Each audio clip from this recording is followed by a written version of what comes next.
एक छोटा-सा इन्फॉर्मेशन है, बस आप लोगों के साथ में शेयर करना चाह रहा हूँ। ख़ासकर वो यंग एज के लड़के जो अभी नई-नई जॉब जॉइन की है। अब क्योंकि उनके पास तो क्रेडिट कार्ड के लिए लोग आते रहते हैं, बहुत सारे बैंकर्स आते होंगे कि भैया कार्ड बनवा लीजिए, आपका पड़ा रहेगा जेब में, कभी ज़रूरत होगी तो खर्चा, वरना कोई चार्जेस नहीं है, फ्री ऑफ कॉस्ट है, कोई एएमसी नहीं है, एनुअल मेंटेनेंस चार्जेस भी नहीं है। अब उसमें क्या होता है कि वो लोग कार्ड तो बनवा लेते हैं उस टाइम पे, बट मेन प्रॉब्लम शुरू तब होती है जब वो कार्ड बनाने के बाद आप वन टाइम में उसकी स्वाइप कर देते हैं। अब आपने वन टाइम में आपने उसकी पेमेंट स्वाइप तो कर दी, 1 लाख रुपए, 1.5 लाख, 2 रुपए, 2 लाख या 50,000 रुपए। अब उसके बाद प्रॉब्लम शुरू होती है ये कि आप उसकी पेमेंट शुरू करते हैं करना minimum due amount. Minimum due amount क्या होता है, वो बेसिकली जितना भी आपका प्रिंसिपल आउटस्टैंडिंग होता है उसका 5% लेता है। अगर हम उसको एनुअली देखेंगे तो कम से कम 60% होता है। और सबसे बड़ी निगेटिव बात उसकी जो है वो ये है कि वो 5% या 60% जो आपका साल का होता है वो ना आपका प्रिंसिपल कम नहीं करता है, वो सिर्फ इंटरेस्ट होता है। ये शायद मुझको पहले किसी ने बताई होती तो शायद मैं इस टाइप में नहीं फंसा होता। फिलहाल मैं निकल चुका हूँ। और लेकिन मैं आपको ये बात बता रहा हूँ कि आप लोग कभी भी कार्ड स्वाइप करते हैं तो कोशिश ये करें कि उसकी फुल पेमेंट करें।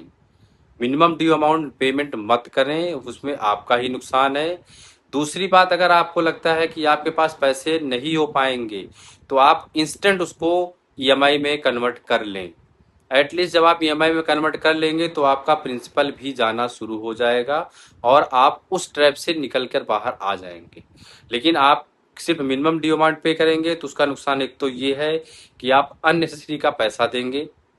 दूसरी दिक्कत ये है कि आपके ऊपर लायबिलिटी चढ़ी रहेगी और सबसे प्रॉब्लम वाली बात ये है कि आपके सिविल पे भी वो इम्पैक्ट करेगा, जिसके वजह से आपका स्कोर भी डाउन होगा और फ्यूचर में कभी आपको लोन की ज़रूरत पड़ेगी तो लोन नहीं हो पाएगा, जिसके लिए आपको दिक्कतें झेलनी पड़ सकती हैं। तो मेरा जो फाइनल मतलब सजेशन मेरा यही है कि आप लोग कभी कार्ड आपको पहली बात तो कार्ड ले ही ना। कार्ड अगर आप ले रहे हैं तो इमरजेंसी पर्पस से ही रखें। और अगर कभी इमरजेंसी में कार्ड स्वाइप करना पड़ता है तो दो चीज़ें देखें कि आपके पास फंड्स की अवेलेबिलिटी कितने दिन में है।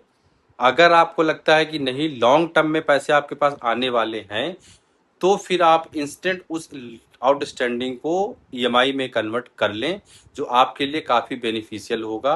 दूसरा, जब आपके पास कभी फंड्स आ जाते हैं तो आप उसको फोरक्लोज कर सकते हैं, उसमें ऑप्शन होता है फोरक्लोज करने का, आप फोरक्लोज कर लीजिए।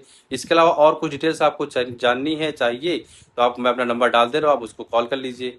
अगर मुझसे कोई गलती या कोई मिस्टेक होती तो प्लीज़ आप मुझे डीएम कर सकते हैं, मैं कोशिश करूंगा अगली वीडियो उसको सुधारने के लिए। थैंक यू सो मच, धन्यवाद, गुड नाइट।